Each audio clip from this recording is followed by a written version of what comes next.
जय हिंद। नमस्कार प्यारे साथियों, कैसे हैं आप सभी लोग। उम्मीद करते हैं कि आप सभी लोग अच्छे होंगे और आप सभी लोग की तैयारी जो है बिल्कुल ही अच्छी तरीके से चल रही होगी।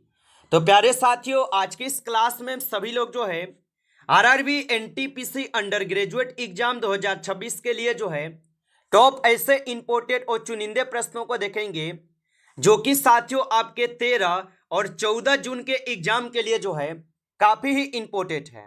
और साथियों, पिछले आपके आरआरबी एनटीपीसी अंडर ग्रेजुएट के एग्जाम हुए और उन शिफ्टों में साथियों जिस पैटर्न से क्वेश्चन देखने को मिले हैं और जिस टॉपिक से साथियों क्वेश्चन देखने को मिले थे, आज की इस क्लास में हम बिल्कुल उसी टॉपिक और उसी पैटर्न से क्वेश्चन को लेकर आए हैं, जिससे कि आपको 13 और 14 जून के एग्जाम में 100% यहां से क्वेश्चन आपको देखने को मिलेंगे। तो चलिए फिर हम क्लास को स्टार्ट करते हैं। उनसे पहले यदि आप इस चैनल पे पहली बार जुड़े हैं तो आप इस चैनल को सब्सक्राइब कर लीजिएगा और सब्सक्राइब करके आप ऑल नोटिफिकेशन को भी ऑल पे दबा के जुड़ जाइए, जिससे कि जब भी कोई नई क्लास हो सबसे पहले क्लास का नोटिफिकेशन आपके पास जो है पहुंच सके। तो आप इस चैनल को सब्सक्राइब कर लीजिए, साथ ही साथ आप जो है इस क्लास को भी लाइक जरूर कर लीजिएगा। तो चलिए क्लास को स्टार्ट करते हैं और देखिएगा क्वेश्चन क्या पूछा है। क्वेश्चन यहाँ पे पूछे गए हैं कि भारत के प्रथम जो है राष्ट्रपति कौन थे। ये सभी क्वेश्चन काफी इंपोर्टेंट और चुनिंदे क्वेश्चन हैं, जो क्वेश्चन आपके एग्जाम में 100% आपको देखने को मिलेगा। और बताएंगे कि भारत के प्रथम राष्ट्रपति कौन थे। तो भारत के प्रथम राष्ट्रपति जो है यहाँ पे डॉक्टर राजेंद्र प्रसाद होगा। ऑप्शन यहाँ पे बी कीजिएगा, सही जवाब याद रखेंगे। चलिए अगला प्रश्न देखिएगा। प्रश्न यहाँ पे पूछे गए, भारत के प्रथम जो है उपराष्ट्रपति कौन थे। चलिए बताएंगे आप कि भारत के प्रथम उपराष्ट्रपति कौन थे। तो भारत के प्रथम उपराष्ट्रपति थे डॉक्टर सर्वपल्ली राधाकृष्णन जी। ऑप्शन यहाँ पे बी कीजिएगा, सही जवाब। चलिए अगला प्रश्न देखेंगे। प्रश्न यहाँ पे है, भारत की प्रथम महिला प्रधानमंत्री कौन थी। चलिए बताएंगे। साथियों बिल्कुल उन्हीं उन्हीं टॉपिक से क्वेश्चन लिए हैं जिस टॉपिक से क्वेश्चन आपके एग्जाम में पूछे जा रहे हैं। तो भारत की प्रथम महिला प्रधानमंत्री कौन थी। तो यहां पे आपका सही जवाब इंदिरा गांधी हो जाएंगे। ऑप्शन सी करेंगे सही जवाब। चलिए अगला प्रश्न देखेंगे। प्रश्न है, भारतीय संसद की दो सभाएं कौन सी हैं। चलिए बताएंगे आप कि भारतीय संसद की दो सभाएं कौन सी हैं। तो भारतीय संसद की अगर दो सभा अगर आप देखेंगे तो यहां पे कौन कौन से हो जाएंगे, तो आप बताएंगे लोकसभा और राज्यसभा, ये दो सभाएं हैं। ऑप्शन ए यहां पे सही जवाब है। जबकि भारतीय संसद के अगर आपसे अंग पूछ लिया जाए तो अंग कितना बताएंगे, तो अंग आपके 3 हैं। कौन कौन से हैं, तो राष्ट्रपति, लोकसभा और राज्यसभा, याद रखिएगा, पूछे जाते हैं आपके एग्जाम में। चलिए अगला प्रश्न यहां पे है, संविधान में कुल कितनी अनुसूचियां हैं। चलिए बताएंगे आप कि संविधान में कुल कितनी अनुसूचियां हैं।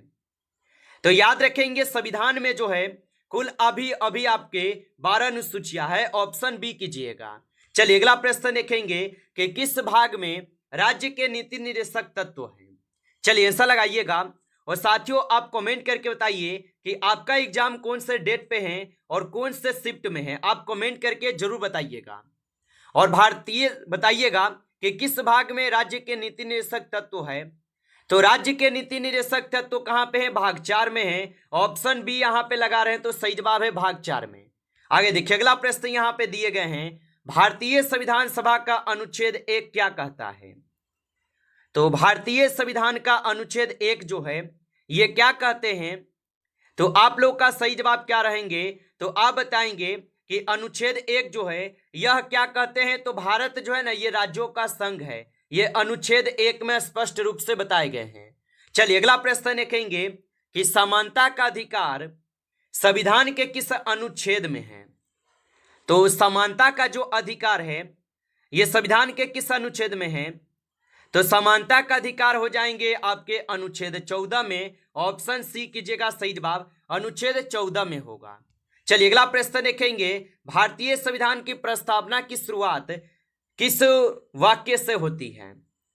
तो भारतीय संविधान की प्रस्तावना की जो शुरुआत होती है ये किस वाक्य से होती है। तो आप लोग को पता होना चाहिए, हम भारत के लोग से स्टार्ट होता है। ऑप्शन यहाँ पे सी लगा रहे हैं तो सही जवाब है हम भारत के लोग से स्टार्ट होता है। चलिए अगला प्रश्न देखेंगे। प्रश्न यहाँ पे है, भारत के संविधान का अनुच्छेद 17 किससे संबंधित है? तो भारत के संविधान का अनुच्छेद 17 किससे संबंधित होगा? तो ये संबंधित हो जाएंगे आप सभी लोग का किससे? तो याद रखेंगे ये संबंधित हो जाएंगे आपके उपाधियों के अंत से। ऑप्शन यहाँ पे सी कीजिएगा, उपाधियों के अंत से हैं। आगे देखिए अगला प्रश्न यहाँ पे है, मौलिक कर्तव्य जो है ये संविधान के किस भाग में है? चलिए बताएंगे कि मौलिक कर्तव्य संविधान के किस भाग में है। तो मौलिक कर्तव्य जो है ये संविधान के कौन से भाग में हो जाएगा?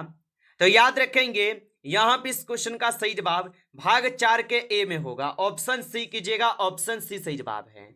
चलिए अगला प्रश्न यहां पे है, निम्न में से प्रारूप समिति के अध्यक्ष कौन थे? तो निम्न में से प्रारूप समिति के अध्यक्ष कौन थे? तो यहाँ पे प्रारूप समिति के अध्यक्ष जो है यहाँ पे डॉक्टर भीमराव अंबेडकर होगा। ऑप्शन सी कीजिएगा, डॉक्टर भीमराव अंबेडकर होगा।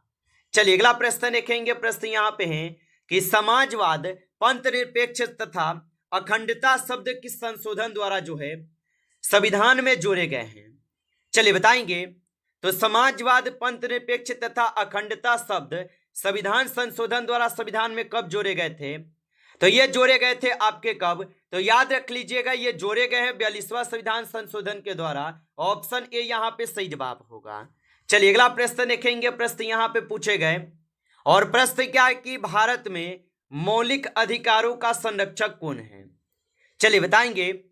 तो भारत में मौलिक अधिकारों के संरक्षक कौन है? तो यहाँ पे इस क्वेश्चन का आप सही जवाब ऑप्शन यहाँ पे बी कीजिएगा, सर्वोच्च न्यायालय। ऑप्शन यहाँ पे बी सही जवाब है, सर्वोच्च न्यायालय या सुप्रीम कोर्ट। चलिए अगला प्रश्न देखेंगे, भारत के उच्चतम न्यायालय की प्रथम महिला न्यायाधीश कौन थी? चलिए बताएंगे आप। तो भारत की उच्चतम न्यायालय की प्रथम महिला न्यायाधीश कौन थी? तो यहाँ पे इस क्वेश्चन का सही जवाब ऑप्शन यहाँ पे बी हो जाएगा, एम फातिमा बीबी होगा। ऑप्शन बी कीजिएगा सही जवाब। चलिए अगला प्रश्न देखेंगे कि राज्यसभा के सदस्यों का कार्यकाल कितने वर्ष का होता है? तो राज्यसभा के सदस्यों का जो कार्यकाल है ये कितने वर्षों का होता है? तो राज्यसभा के सदस्यों का जो कार्यकाल है ये होते हैं आप सभी लोग का यहाँ पे 6 वर्ष का। ऑप्शन डी कीजिएगा, 6 वर्ष के लिए होते हैं। चलिए अगला प्रश्न देखेंगे और प्रश्न क्या पूछे गए हैं 70 नंबर कि निम्नलिखित में से किसे भारत के उप राष्ट्रपति के रूप में निर्विरोध चुना गया था?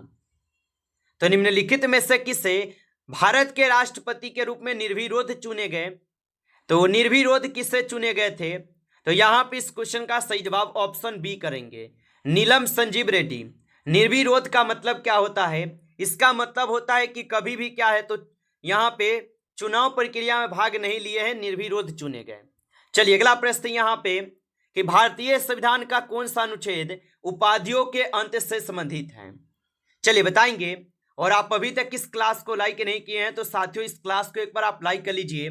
नए जुड़े हैं आप इस चैनल पे तो चैनल को सब्सक्राइब करके ऑल नोटिफिकेशन को भी ऑल पे दबा के जुड़ जाइएगा, जिससे कि जब भी कोई नई क्लास हो सबसे पहले क्लास का नोटिफिकेशन आपके पास जो है पहुंच सके।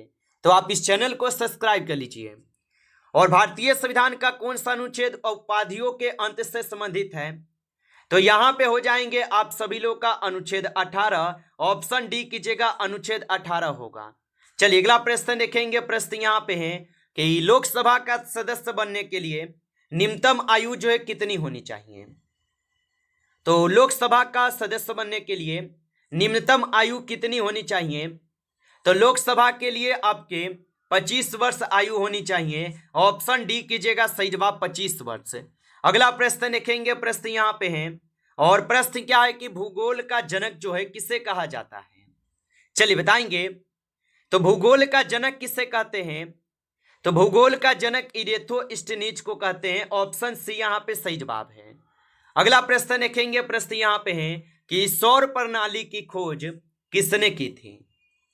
चलिए बताएंगे। तो सौर प्रणाली की खोज किसने की थी? तो सौर प्रणाली की खोज किए गए कोपरनिकस के द्वारा। ऑप्शन यहाँ पे सी सही जवाब है, कोपरनिकस के द्वारा। चलिए अगला प्रश्न देखेंगे और प्रश्न क्या पूछा है कि निक्स ओलंपिया पर्वत किस ग्रह पर स्थित है? तो निक्स ओलंपिया पर्वत किस ग्रह पर स्थित है? तो ये स्थित होगा मंगल पे, ऑप्शन डी कीजिएगा मंगल पे होगा। चलिए अगला प्रश्न देखेंगे। प्रश्न यहाँ पे है, सौर मंडल का प्रधान आकाशीय पिंड जो है कौन सा है? तो सौर मंडल का प्रधान आकाशीय पिंड कौन सा है? तो 23 नंबर क्वेश्चन का सही जवाब ऑप्शन डी है, सूर्य होगा। ऑप्शन डी सही जवाब है, सूर्य होगा। चलिए अगला प्रश्न देखेंगे। प्रश्न यहाँ पे दिए गए हैं और 24 नंबर प्रश्न क्या पूछा गया आपसे कि सौर मंडल का कौन सा ग्रह है जो कि लगभग पृथ्वी जितना बड़ा है? तो सौर मंडल का कौन सा ग्रह लगभग पृथ्वी जितना बड़ा है? तो यहाँ पे इस क्वेश्चन का सही जवाब ऑप्शन यहाँ पे सी होगा, शुक्र ग्रह। ऑप्शन सी सही जवाब है, शुक्र ग्रह जो पृथ्वी जितना बड़ा है। आगे देखिए अगला प्रश्न यहाँ पे पूछे गए हैं और प्रश्न क्या पूछा है कि सूर्य और पृथ्वी के बीच की औसत दूरी लगभग कितनी है? तो सूर्य और पृथ्वी के बीच की जो औसत दूरी है ये लगभग हो जाएंगे आप सभी लोगों का क्या? तो यहाँ पे इस क्वेश्चन का सही जवाब ऑप्शन डी कीजिएगा। चलिए अगला प्रश्न देखिएगा और प्रश्न यहाँ पे 26 नंबर है और 26 नंबर प्रश्न क्या पूछा गया है कि पृथ्वी की त्रिज्या जो है कितनी है? चलिए बताएंगे। तो पृथ्वी की जो त्रिज्या है ये कितना हो जाएगा? तो पृथ्वी की त्रिज्या हो जाएंगे 6371 किलोमीटर। ऑप्शन ए यहाँ पे सही जवाब है। चलिए अगला प्रश्न देखेंगे कि स्थल मंडल का विस्तार कितने किलोमीटर की गहराई तक है? तो स्थल मंडल का विस्तार कितने किलोमीटर की गहराई तक है? तो ये हो जाएंगे 100 किलोमीटर की गहराई तक। ऑप्शन बी कीजिएगा 100 किलोमीटर। अगला प्रश्न देखेंगे। प्रश्न यहाँ पे है, पृथ्वी की क्रोड मुख्यतः जो है ये किससे बनी है? चलिए बताएंगे। तो पृथ्वी की क्रोड मुख्यतः किससे बनी है? तो पृथ्वी की क्रोड जो है यह मुख्यतः बने हैं निकेल और लोहा से। ऑप्शन यहाँ पे सी सही जवाब है, निकेल व लोहा से। चलिए अगला प्रश्न देखेंगे। प्रश्न यहाँ पे है कि प्लेन विवर्तनिक सिद्धांत का प्रतिपादन किसने किया था? तो प्लेट विवर्तनिक सिद्धांत का जो प्रतिपादन है ये किसने किया था? तो ये हैरी हेस किए थे। ऑप्शन ए सही जवाब है, हैरी हेस किए थे। चलिए अगला प्रश्न यहाँ पे है कि एक देशांतर से दूसरे देशांतर के बीच कितना समय अंतराल होता है? तो एक देशांतर से दूसरे देशांतर के बीच कितना जो है समय अंतराल होता है? तो याद रखेंगे यहाँ पे 4 मिनट का अंतराल होता है। ऑप्शन ए सही जवाब है। चलिए अगला प्रश्न यहाँ पे दिए गए, देशांतरों की संख्या कितनी है? चलिए बताएंगे कि देशांतरों की संख्या कितनी है। तो देशांतरों की संख्या 360 होगा। ऑप्शन डी कीजिएगा, 360 देशांतर है। अगला प्रश्न यहाँ पे है कि अंतरराष्ट्रीय तिथि रेखा जो है कहलाता है। तो अंतरराष्ट्रीय तिथि रेखा क्या कहलाता है? तो ये कहलाते हैं आप सभी लोग का 180 डिग्री देशांतर। ऑप्शन यहाँ पे डी सही जवाब हो जाएगा। चलिए अगला प्रश्न देखिएगा। प्रश्न यहाँ पे पूछे गए कि ग्रीनविच किस देश में है?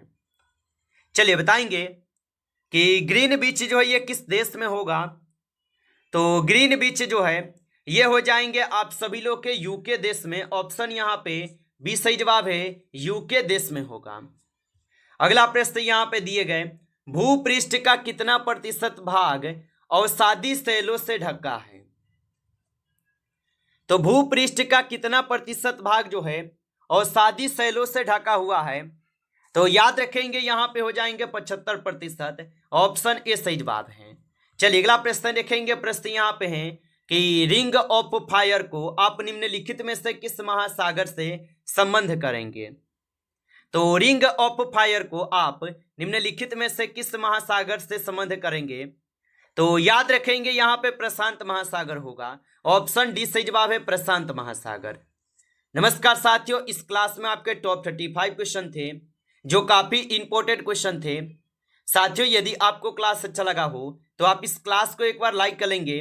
नए जुड़े हैं आप इस चैनल पे तो चैनल को भी सब्सक्राइब करके ऑल नोटिफिकेशन को भी ऑल पे दबा के जुड़ जाइए, जिससे कि जब भी कोई नई क्लास हो सबसे पहले क्लास का नोटिफिकेशन आपके पास जो है पहुंच सके। तो आप इस चैनल को सब्सक्राइब जरूर कर लीजिएगा। चलिए फिर मिलते हैं आपसे एक नेक्स्ट टॉपिक के साथ नेक्स्ट क्लास में। तब तक के लिए जय हिंद, जय भारत।